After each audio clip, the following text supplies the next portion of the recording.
Library. We have an event this evening with Paula Bradley, and we are looking forward to presenting it to you, especially to the listeners and viewers at home. The event is also being recorded by Southbridge Cable TV, which will later be uploaded to YouTube. So you have a few opportunities to see this event, even if you missed it tonight. So without further ado, I will turn it over to Paula Bradley, and the program, just I should mention, is being funded by the Southbridge Cultural Council, and we're very appreciative of the funding. So thank you. Thank you. Well, welcome everybody.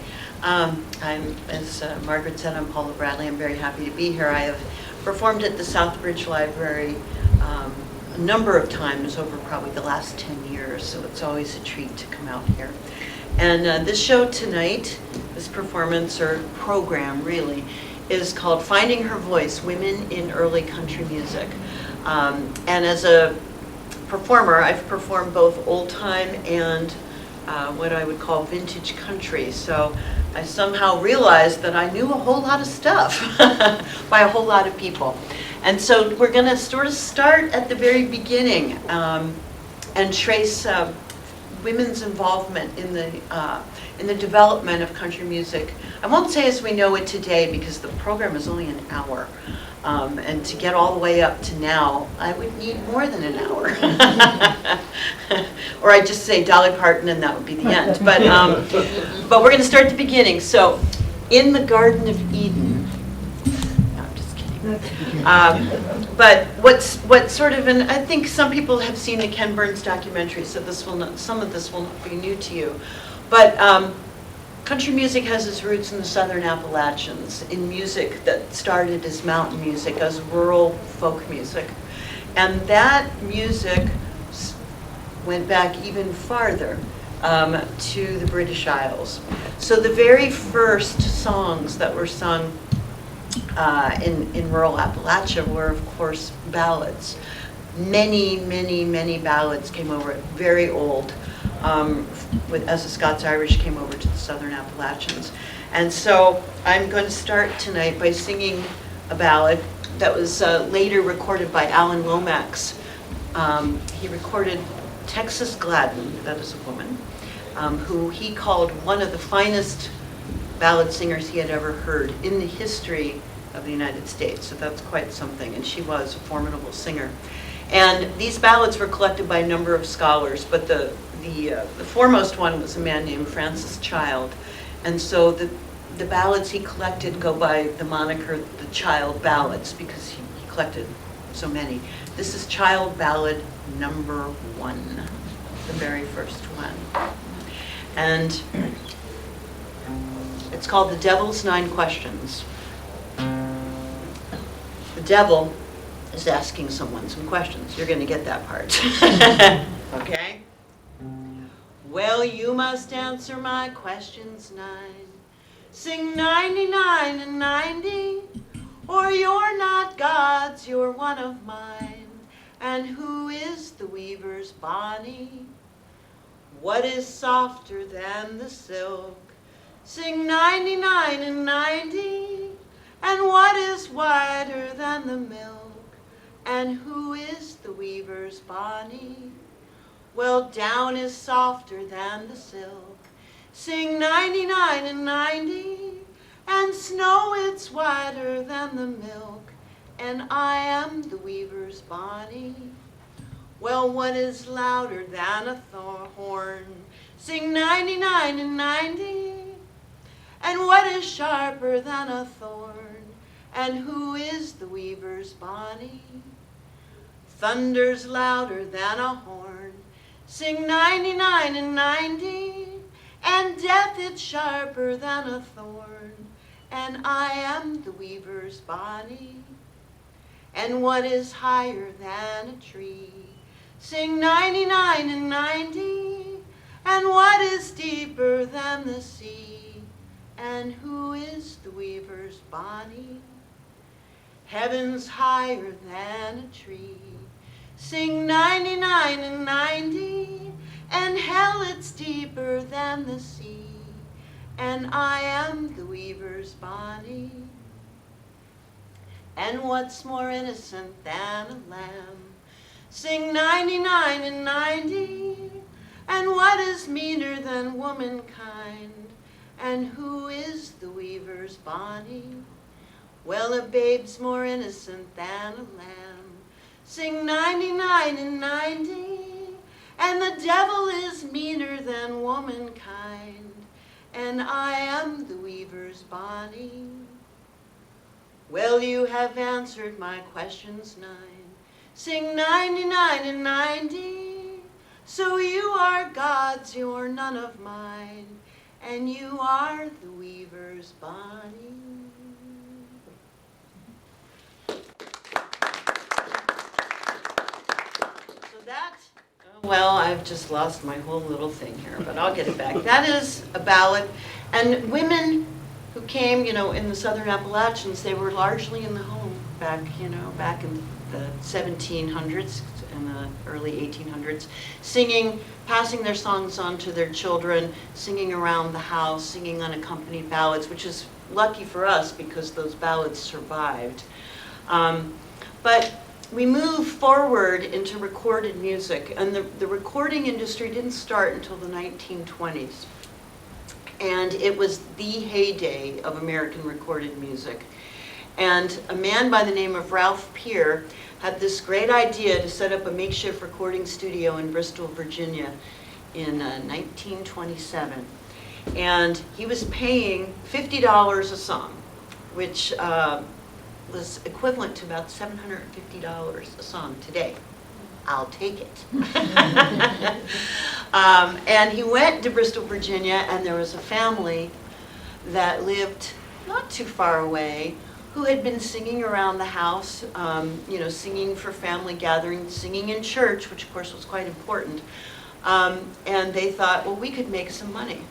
So Sarah Carter, her first cousin Maybelle Carter, and Sarah's husband AP got in an old car and drove to Bristol, Virginia. Maybelle Carter was 8 months pregnant. They had 3 flat tires. I think they were going about 50 miles and it took like 8 hours. It was some ridiculous story. But they were the Carter family. And certainly when we look at country music and we look at women in country music, Sarah Carter and Maybelle Carter stand as sort of the grand dames of country music because the Carter family recorded over 300 songs, gospel, blues, ballads, all of the things that came to form American country music they recorded, which is why they were so popular.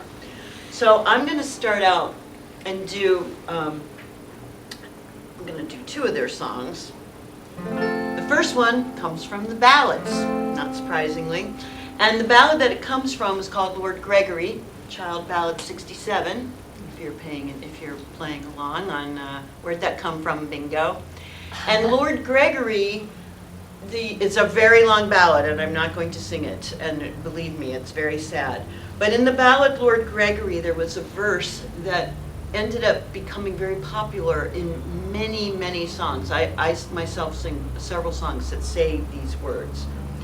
And in the ballad Lord Gregory, a young woman who's pregnant goes to her baby father, as we call him now, who's a lord in the castle, and she bangs on the door and says, I need help, He's not there. He's gone to get his queen, who's going to be his wife. But the mother answers the door and basically says, go away. And she says, well, who will shoe my baby's foot? Who will glove her hand? And who will tie my baby's middle with a long and green band? And so those words, who will shoe your foot, who will glove your hand, many songs. And this is one of the first ones the Carter family recorded, called The Storms on the Ocean. I'm going away to leave you now. I'm going away for a while. But I'll return to you someday if I go 10,000 miles. The storms are on the ocean. The heavens may cease to be. This world may lose its motion. But ere I Well, who will dress your pretty good foot? And who will love your hand? And who will kiss your rosy red lips when I'm in far-off land? The storms are on the ocean, the heavens may cease to be, this world may lose its motion ere I prove false to thee. Well, Papa's gonna shoot my pretty little foot, and Mama's gonna love my hand, and you can kiss my rosy red cheeks when you return again. The storms are on the ocean, the heavens may cease to be, this world may lose its motion ere I prove false to thee.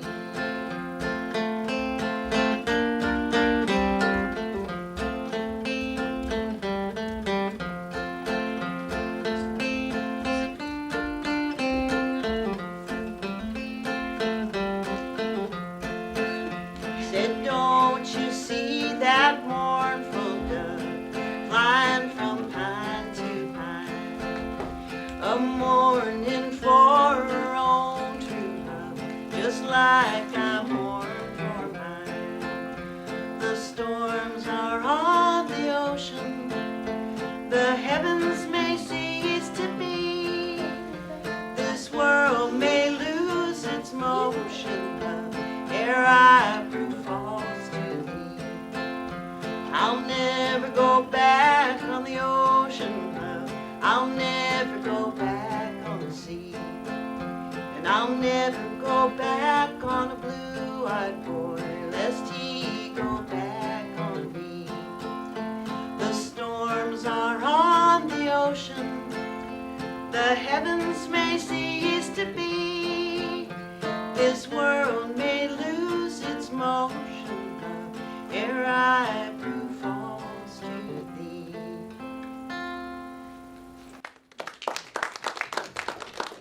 Thank you. So that was one of the first songs the Carter family recorded. Very traditional, again, based in ballad tradition, sung by Sarah Carter. She sang the lead.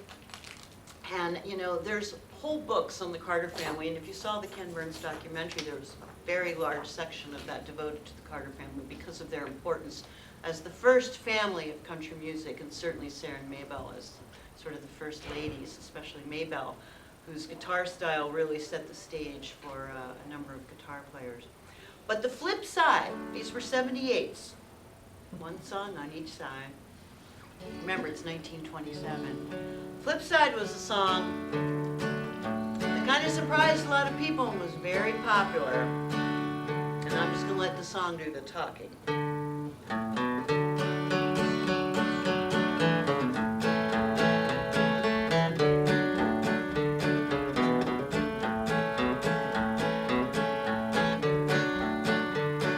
Single girl, single girl, go and dress so fine, oh, go and dress so fine. Married girl, wears just any kind, oh, wears just any kind.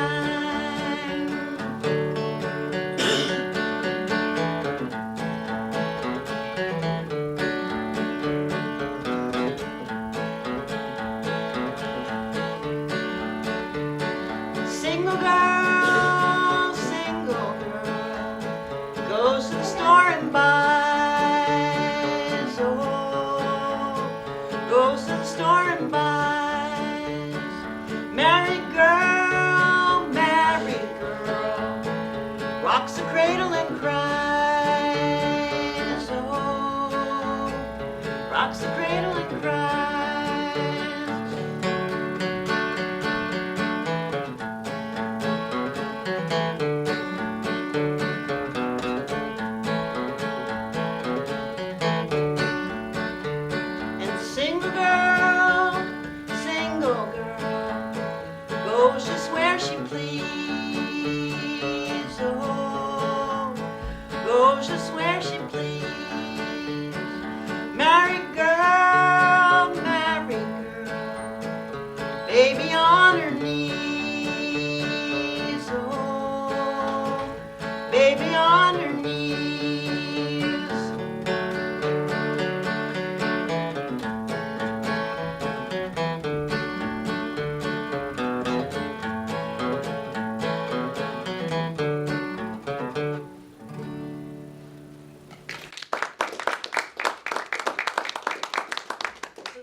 The Carter family, and Maybelle, they were essentially a trio, but most folks think of them as a duo because AP doesn't appear on as that many recordings. Most of them were Sarah and Maybelle, these two amazing women.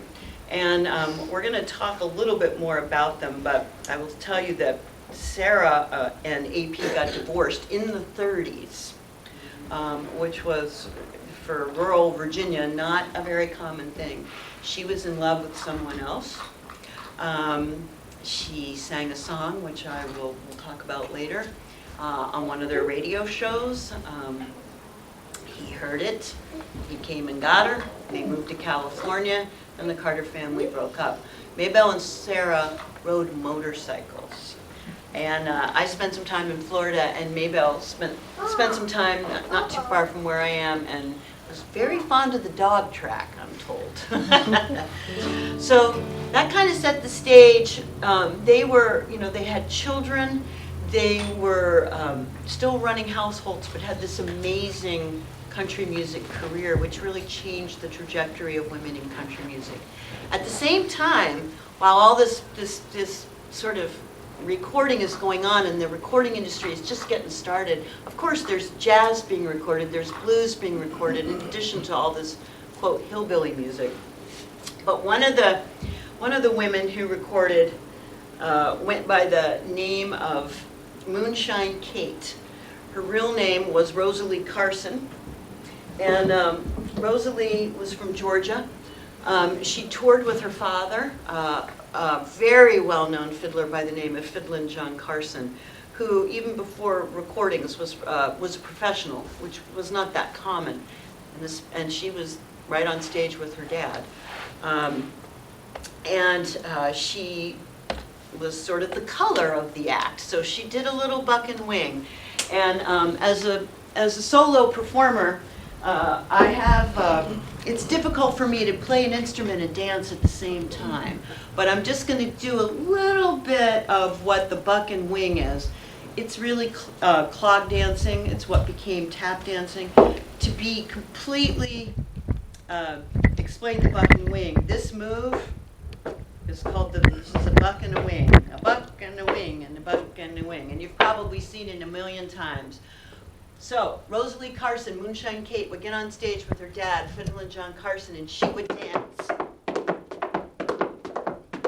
Ain't I glad the old hog's dead, get more shortening in my bread. I'm gonna get a little shortening, gonna get a little shortening bread. Give me the skillet, give me the lid, make a little bit of that shortening bread. I'm gonna get a little shortening, gonna get a little shortening bread.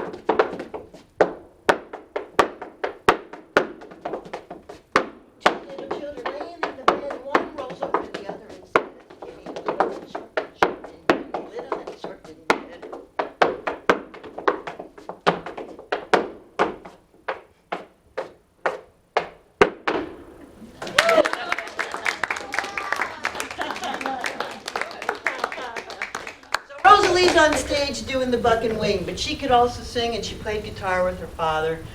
And she was recorded in 1925, so actually right before the Carter family. Jimmie Rodgers recorded right at the day after those songs. I sang those two because they were two sides of the same record. August 1st, 1927. The next day, Jimmie Rodgers went in. Everybody knows Jimmie Rodgers. He was a huge, huge star. So that sound, that kind of blues jazz, it was a mixture. Jimmie Rodgers was certainly influenced by jazz, and he wasn't the only one. And you'll hear it in this Moonshine Kate song. And just like Single Girl, Married Girl, which was kind of like, whoa. This is a woman, this song is about a woman traveling around,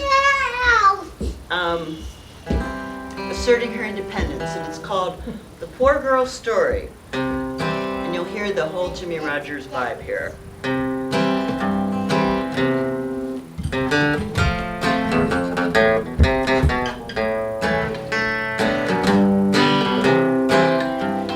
Come and gather all around me and listen to my tale of woe. I got some good advice to give ya. A lot of things you ought to know. Well, take a tip from one who's traveled and never stop to ramble around. 'Cause you're liable to get the wandering fever and never want to settle down.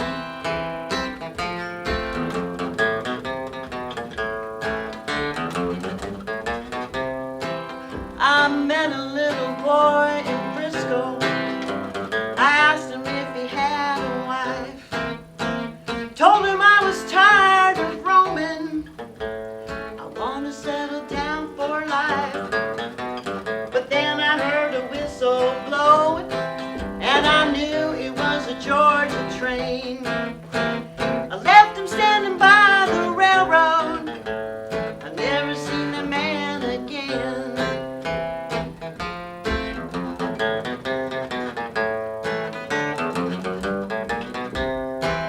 I've rambled all around this country. I guess I've rambled everywhere. Been on every branch line railroad. I never paid a nickel fare. Been from Maine to California and ended up in Mexico. I didn't try to save no money, so now I got nowhere to go.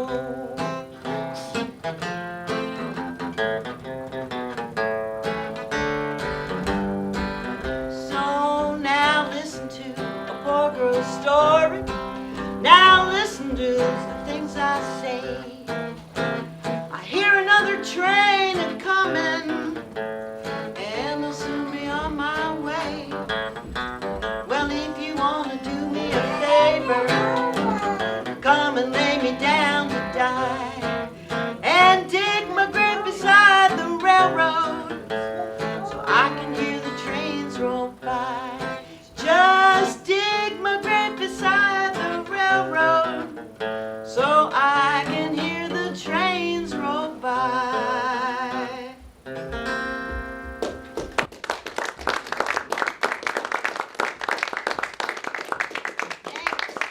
So that was Moonshine Kate. We're roaring into the 20s. And she was just one of so many. But so, I just got to look here.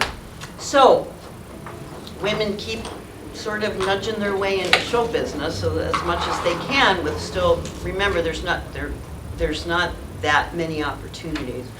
But a young woman from Arkansas during the Depression now, so we've leaped into 1930s, went from her farm in Arkansas to Chicago to try and find a job, and in fact did find one as a singer on what was called the National Barn Dance. And by this time, what was starting to happen was there were these radio shows that were like, sorry, that's okay, that were, had many different performers on them and were broadcast, far and wide. And they made many stars out of many folks, including this woman. And this particular song was the first million-seller record by a woman. And her name was Ruby Blevins. I'm sure that's nobody, does anybody know who Ruby Blevins was? She was Patsy Montana. And you got to remember it was the Depression, and so I don't know if you all know this, but so there was this whole sort of romance about the West at that time. That was sort of the heyday of Dale Evans and Roy Rogers and Westerns. And so Patsy, during the Depression, she sang this song, and she just had such a pleasant demeanor, very unassuming, happy person. And the song just took off. And some of you may know it. First million seller by a woman. Patsy Montana. It's called I Want to Be a Cowboy's Sweetheart. Has anybody ever heard that song? Okay, I'm going to warn you right now, there's going to be some yodeling.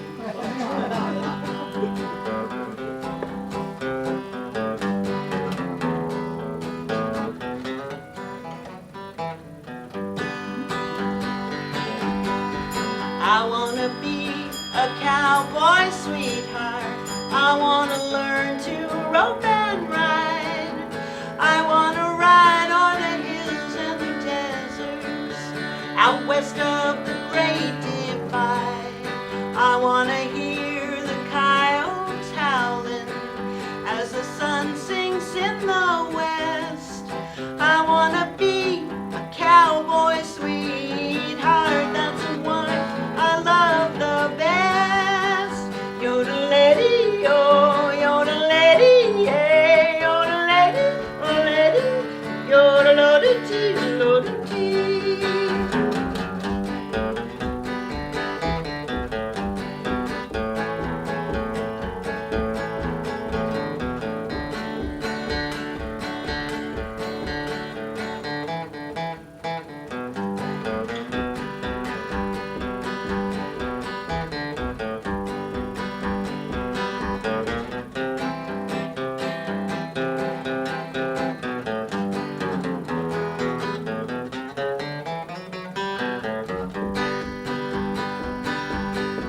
I wanna ride old Pate, get him out on a run. I wanna feel the wind at my face, 1,000 miles from the city lights, going at a cowhand's pace. I wanna pillow my head neath the sleeping herd as the moon shines down from above. I wanna strum my guitar and yodel-a-doo-tee, 'cause that's the life I love. Yodelady, oh, yodelady-tee, yodelady, lady, yodel-a-doo-tee, yodel-tee.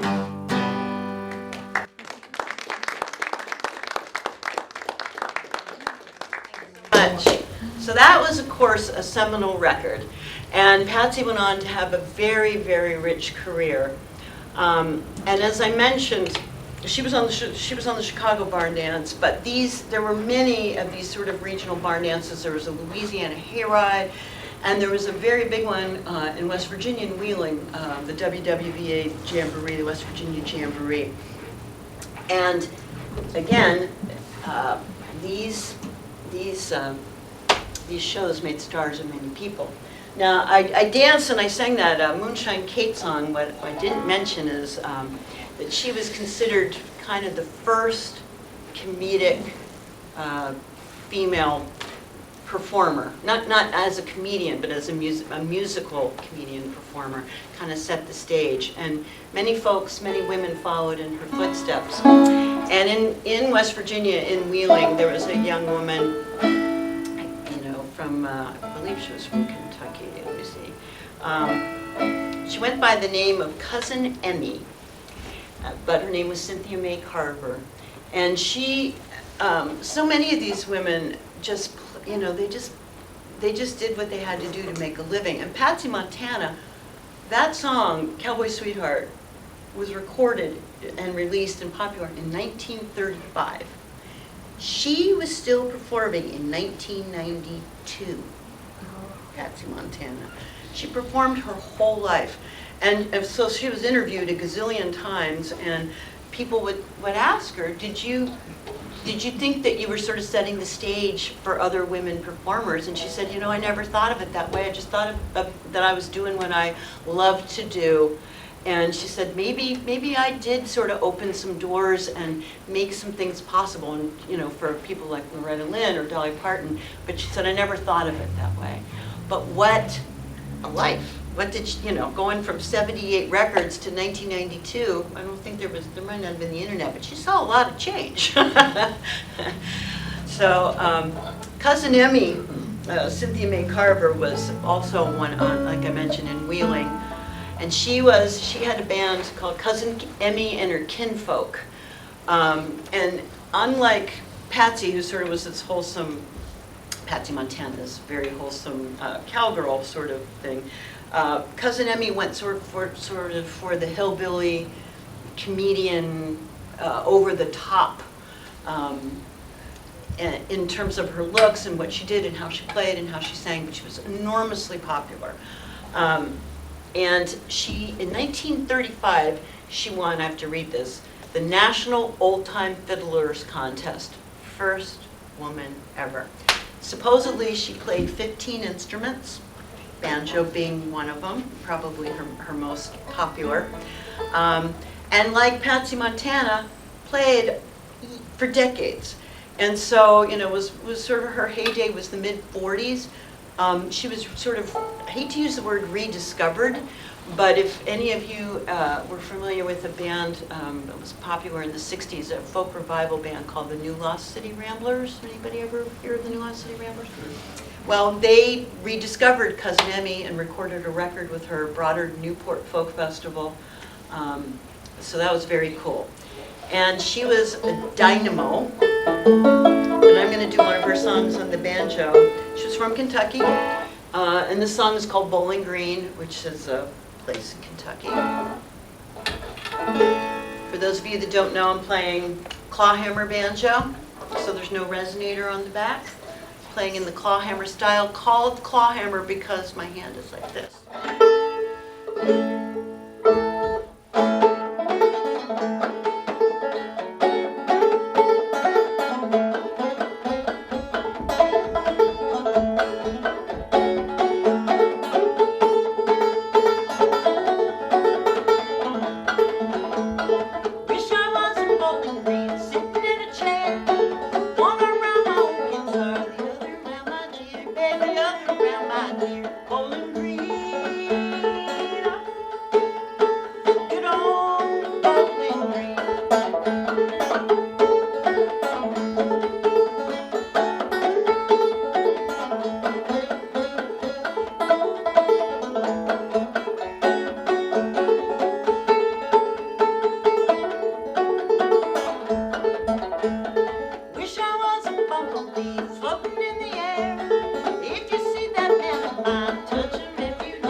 So that was Cousin Emmy on the Wheeling, West Virginia Jamboree. And so you had these performers, these female performers, that's all I'm talking about, clearly, making their way, singing songs. These radio shows were broadcast to millions of people. And what came out of this was, of course, public appearances, songbooks. That was their merch of the day, were these songbooks, because everybody wanted to learn these songs. And I personally have quite a few. You find them at Brimfield and other places. Is Brimfield that way? I just sort of point randomly, but you know what I mean. But they were very popular in the 40s. So we talked about the performers. At the same time, there also were some women who took a different path, but had a profound influence. And one of them was a woman named Cindy Walker. She didn't have a funny other name. It was just Cindy Walker, Cynthia Walker, Cindy Walker. And she was from Texas, and I have to say it because it always gets mentioned. She was incredibly beautiful. And they wanted her in the movies, and in fact, she went to Hollywood, and she was in some movies, but her heart was in songwriting. And she could have had this great, you know, she was in Westerns, of course, but she said, not for me, I want to write songs. She wrote over 500 songs. Willie Nelson, in the last few years, I don't know what year it was, but he did a whole tribute to Cindy Walker, because she's just one of the greatest American songwriters ever that a lot of people haven't heard of, right? How many people have ever heard of Cindy Walker? Well, she's amazing. And one of her gifts was being able to write songs for different voices.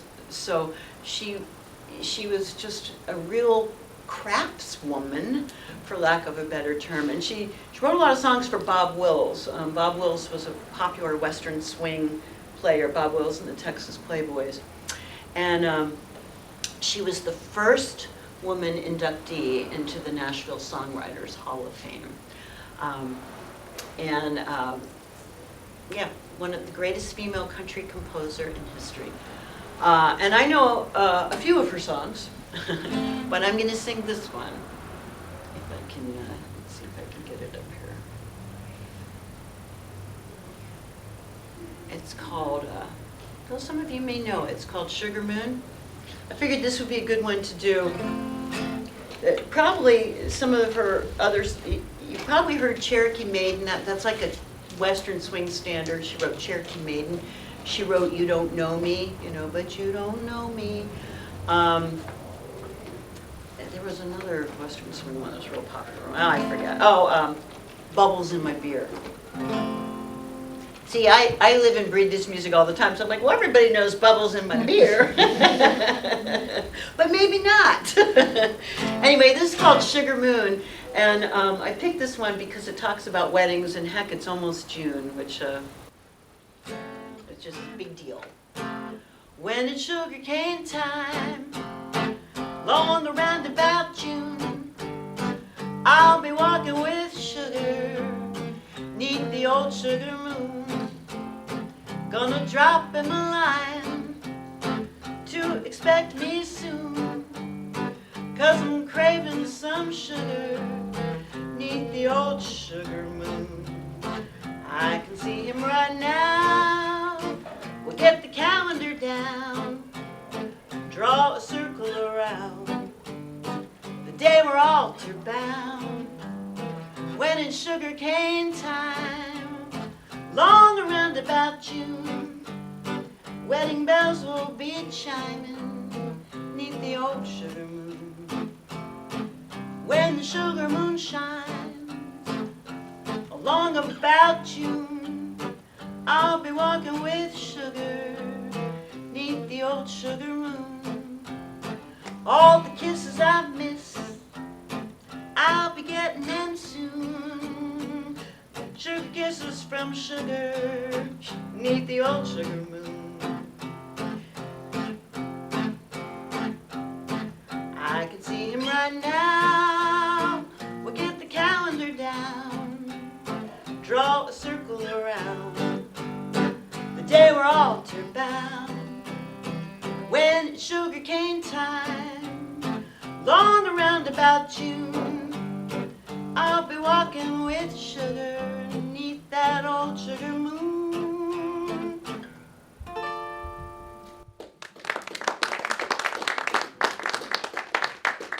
So has anybody ever heard that song before? No? Okay, a couple people. All right, well, let me just get back to my list of fun here. So that was Cindy Walker. And she wrote, like I said, for Bob Wills. Ernest Tubb had a big hit, a couple of hits with her, one of which was called It's All Your Fault.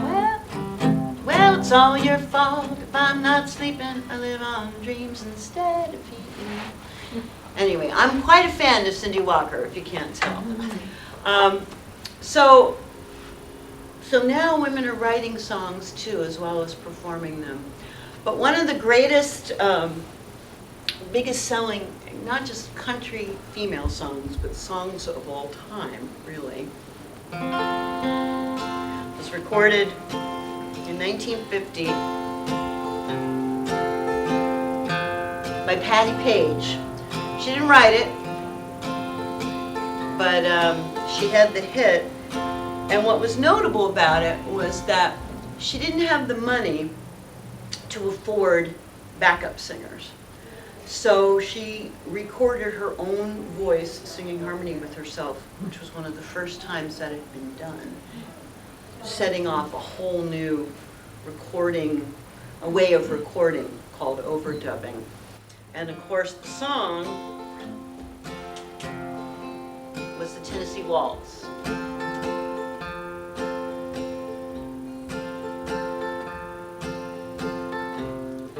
I was dancing with my darling to the Tennessee Waltz when an old friend I happened to see.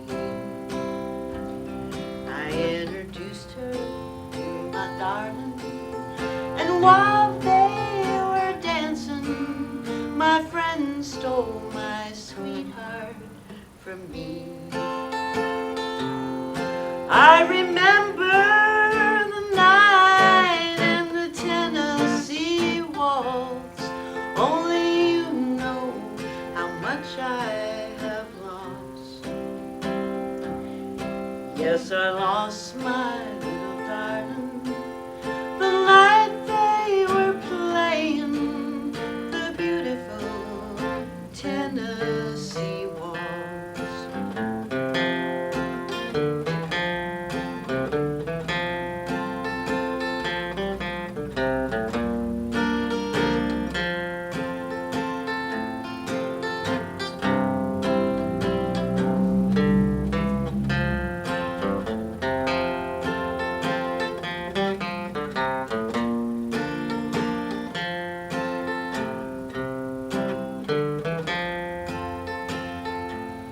I remember the night in the Tennessee Waltz. Only you know how much I have lost. Yes, I lost my little darling the night they were playing that beautiful Tennessee Waltz. Oh, the beautiful Tennessee Waltz.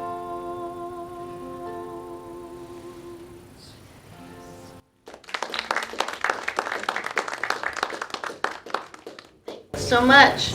So that was 1950, and Patti Page had a very beautiful, lovely lilting voice that people just adored. She had a fabulous career. And so, sort of at the same time, rockabilly was happening, and I'm not going to sing a rockabilly song, but I just want to mention it because rock and roll it was just starting to, it was rhythm and blues and country were kind of mixing it up a little bit. And certainly there were folks like Wanda Jackson who loomed large in the rockabilly world and ended up in the country world. And as a matter of fact, this week, this has nothing to do with women, but it is notable, Jerry Lee Lewis, people have been campaigning for Jerry Lee Lewis to get inducted into the Country Music Hall of Fame. He's like 96 for a long time. It finally happened this week. Finally, so yay. And I mention that because the Sun Studio in rockabilly, and he was not mainstream country, but he had a ton of country hits, so it's a long time coming. But anyway, so, women were still singing a lot of, they were singing a lot of these sort of, beautiful waltzes, gospel songs, all kinds of stuff. And there was a woman by the name of Kitty Wells, and she had done a couple recordings. This, Patti Page was 1950. Kitty Wells was recording right around the same time, but nothing was happening. It just wasn't going anywhere. And she's like, oh, I'll just go back home and raise my kids and forget about, singing country music. And she was very religious, okay? Southern Baptist. And somebody came to her with a song. At the time, this story has a lot of facets. At the time, a guy by the name of Hank Thompson, a country star. Hank Thompson had a song called "The Wild Side of Life," and the song had a lyric in it that said, "I didn't know God made honky-tonk angels. I should have known you'd never make a wife." And so it was somewhat of a critical song.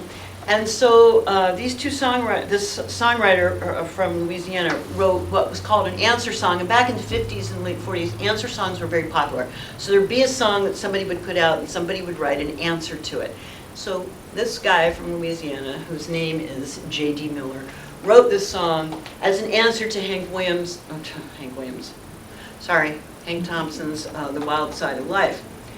It found its way to Kitty Wells, who by this time was just like at home saying, okay, she had children. She's like, am I going to get paid? They were like, yes, okay, I'll record it.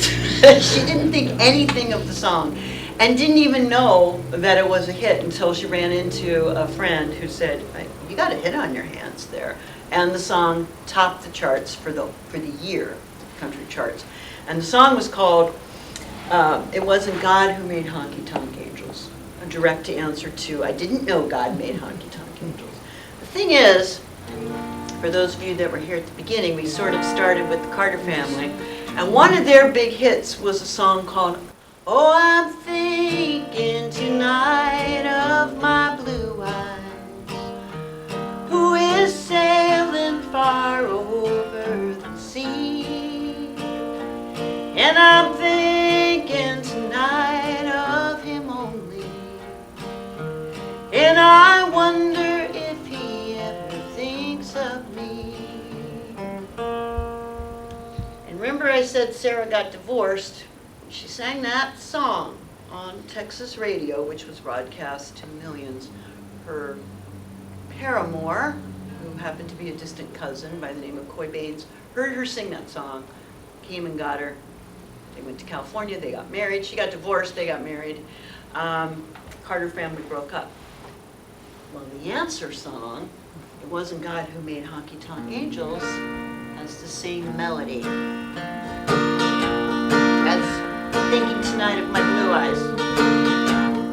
As I sit here tonight, the jukebox playing that song about the wild side of life,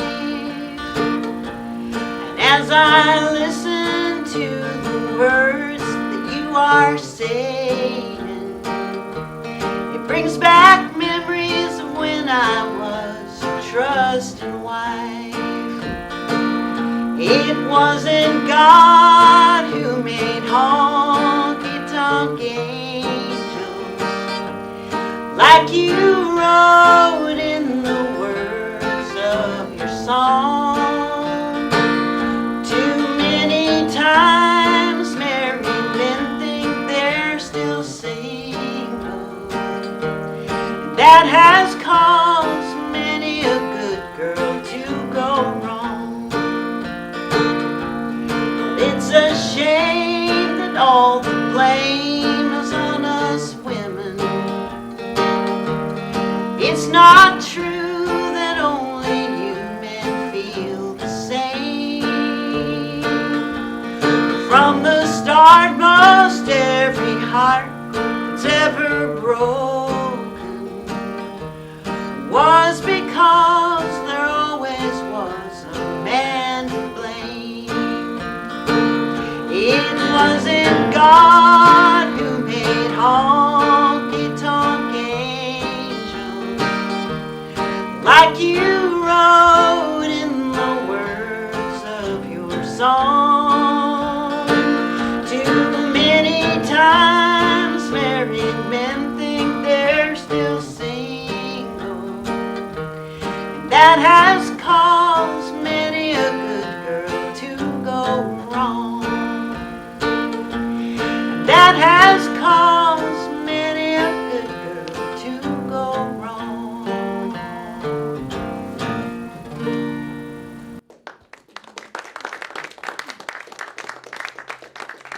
So that song launched the career of Kitty Wells top-selling song of 1952, and she went on to record many, many more.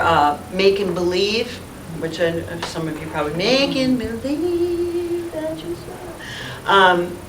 Just really, and she was known as the Queen of Country Music. Very, very, still maintained a very wholesome image. Just got up and sang with the guitar, did not, didn't wear the Chinese clothes and all that stuff. But that was coming. And that song sort of set the stage. And of course, about that time in the late, mid-50s, a woman from Virginia who ended up going by the name Patsy Cline. Her last name was Hensley, but she changed it to Cline, was singing, but she had a whole different approach. And Patsy, I don't know how much you know about her, but she, of course, was this rich alto singer. She also dressed I won't say provocatively, because that's kind of sexist, but she liked to dress in a very nice manner, and just had a very different vocal style from Kitty Wells. That caught on. And when she first recorded this song, she didn't think it was going to be a hit, and she didn't really even like it. She was a little apprehensive about even recording it for a number of reasons, but it went on to become one of her biggest hits. Crossed over to the pop charts. She was one of the first people to do this, from country to pop. And a lot of people since have done that. Taylor Swift, Dolly Parton, Emmylou Harris.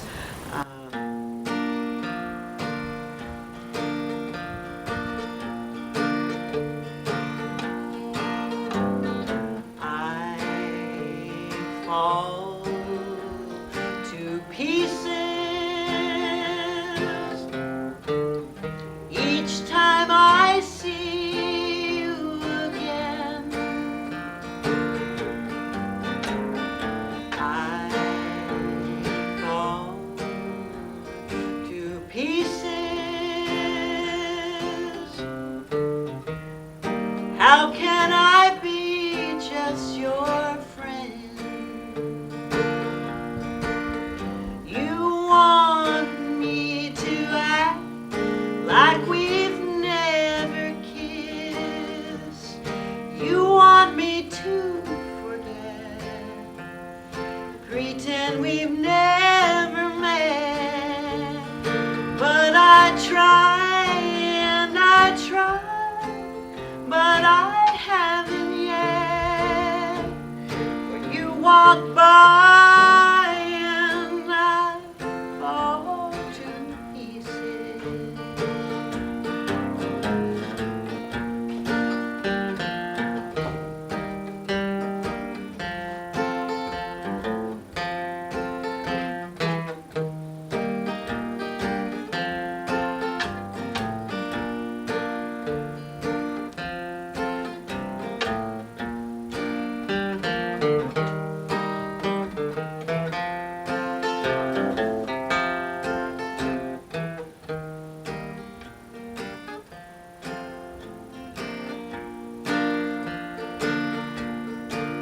You want me to find someone else to love, someone who'll love me too,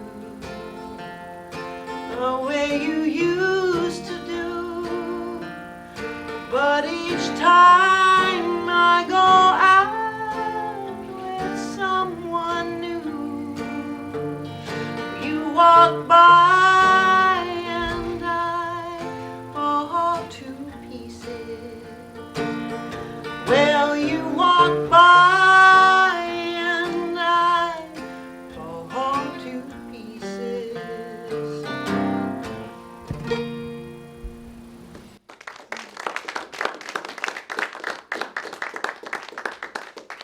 Well, Patsy, books about her, right? Actually, many of these women have books about them. which I'm sure you can get at your local library. But we've reached the end of our time, and I just have one song left. I want to thank, before we bid adieu, definitely want to thank the Jacob Edwards Library and Margaret Morrissey for putting on the show. How about a big hand? Tonight's show, as Margaret mentioned, is sponsored by the Southbridge Cultural Council, who is funded also by the Mass Arts Council, Mass Cultural Council. So we are very fortunate to live in a state that still funds the arts and makes programs like this possible. So we thank the Southbridge Cultural Council. This show is not only on Facebook Live, but being recorded on Southbridge Community TV, where it can be seen. So we thank them for coming out and recording this show. And of course, thank you all for coming out. I do have some CDs for sale. Not surprisingly, some of them are, the one on the left is Old Time, a CD I made with my late husband, who performed here with me many times. We were called Moonshine Holler, and that's got old time banjo, fiddles, singing, a bunch of Carter family songs. And then the one on the right is with my honky-tonk band called Miss Paula and the Twang Busters. It's recorded live in Buffalo at a place called the Sportsman's Tavern, and it's got some honky-tonk music on it. So tonight, since I'm feeling happy that you're all here, CDs are $5 if you're interested in taking one home. And so we're going to conclude tonight with a Loretta Lynn song. You know, we talked about Patsy and Kitty's, and Kitty's certainly setting the table for all the honky-tonk women that would come, and Loretta certainly being one of the greatest stars of country music. If the show was longer, I'd get to Dolly and I'd get to Tammy, but I gotta say, we're gonna finish with Loretta.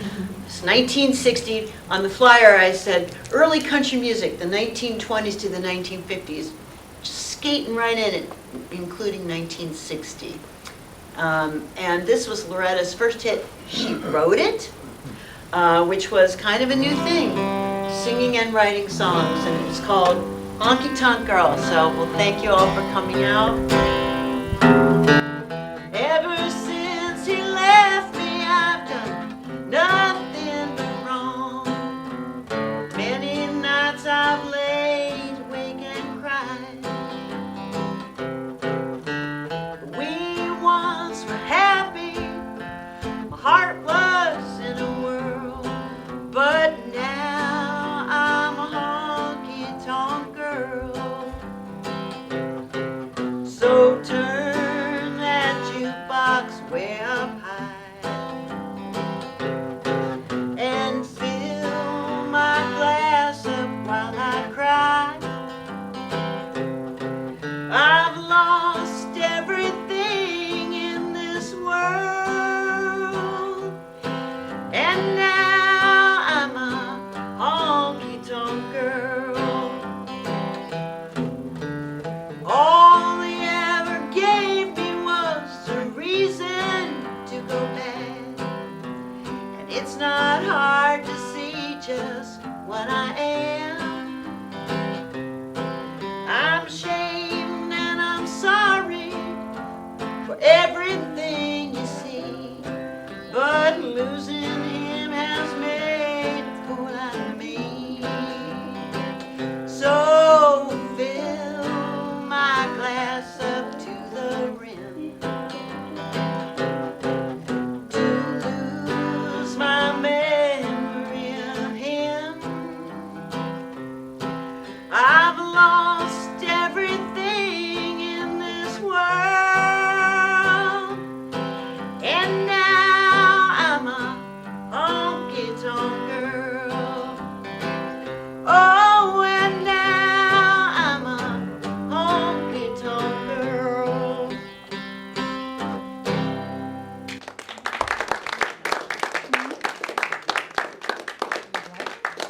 I'll open the floor to any questions that anybody has. I don't promise to have the answers, but does anybody have any questions? I'm kind of curious about the yodeling part. Yes? Because I don't think of that as Scottish or Irish necessarily. No, it's definitely not. So, like, how how did that become an influence? Well, there was a lot of German settlers in Texas. And so I confess, I haven't done a lot of research on it, but from what I know, certainly that played a part. German, Austria, that area of the, what do you call that, mid-northern? Yodel a lot, I'm German. Yeah. Yodel a lot. Yeah, so that's kind of how it got there, and it's the same. It's the same with polkas, although there are Irish polkas, but polka is a Western swing beat. There's Cindy Walker wrote some polkas, who I talked about, and that's because of that Germanic tradition that was so prevalent in Texas. So there's definitely not just Scots-Irish influence in American country music. And certainly in some of the other shows I talk about that, but there's not only the German, but certainly African-American in terms of blues and jazz and the dancing that you hear, and Native American too, for that matter, melting pot, right? Good question. Yes, ma'am. Oh, I came in late, so as I'm listening, I'm like, I always really like bluegrass. So I was gonna ask you about bluegrass, but then you said you played the Carter Family at the beginning. I did. And because when I listen to bluegrass, it's a lot of men doing it. So I think the Carter Family is like the only women that I'm familiar with. Well, definitely not the only ones. That I can think of. Right? Yeah, well, you did miss, I did do Cousin Emmy, who was not bluegrass, who was definitely more of a, we'll call her mountain hillbilly. But certainly in bluegrass there was Wilma Lee and Stony Cooper. Wilma Lee Cooper was a force to be reckoned with. And Maddox Brothers and Rose, who weren't bluegrass, but Rose Maddox, it was on the cusp. It was sort of, it was hillbilly. The thing about, and I talk about this in other shows, but I do a thing about the history, not the history, but about the melting pot of American music. And the thing to remember is that these genres weren't defined until after the fact. So, there was a time when people just played mountain music. They didn't call it bluegrass or old time or hillbilly. They just played the music they knew. This delineation of bluegrass versus hillbilly versus some other, fine points came sort of after the fact in reflection. Well, that was bluegrass and that's not. In the 40s, it just was. It's kind of the same way with country and with rockabilly and country and rhythm and blues. There was a time in the 50s where it was just, they just played what they played, and then later on people said, oh, that's country or that's not country, So it's often looking back that the categorizations happen. Oh, okay. As opposed to, I was gonna say, how do you define the difference between bluegrass and hillbilly and well, all the things? technically but- Bill Monroe yeah. invented, and I'm going to use quotation marks, but he's considered the father of bluegrass. Bluegrass. And there are some notable differences between between old time music, what I call old time music, which some people call mountain music. Certainly instrumental soloing is a very important part of bluegrass. It doesn't really exist in the old time tradition. That comes really from jazz. That's the belief. The scholarly belief, the research belief, and a claw hammer banjo. The style of banjo I'm playing versus the Earl Scruggs with the finger picks on a resonator banjo. Yeah. That defines bluegrass as well.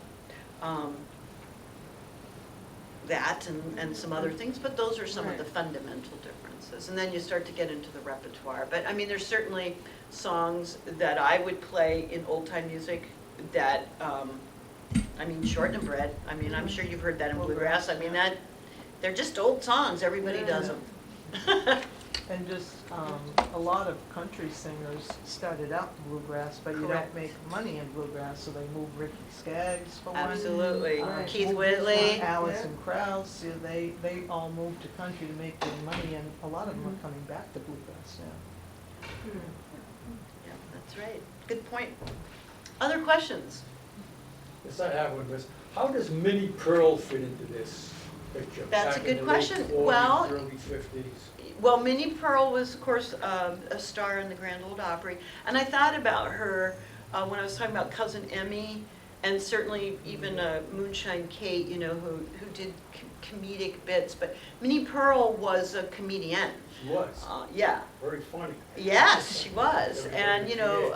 I happen to know about this much about Minnie Pearl, but she lived in Nashville. She was from she was not a hillbilly. I mean, not by birth. I mean, she's from the South, but being from the South doesn't necessarily make you a hillbilly, right?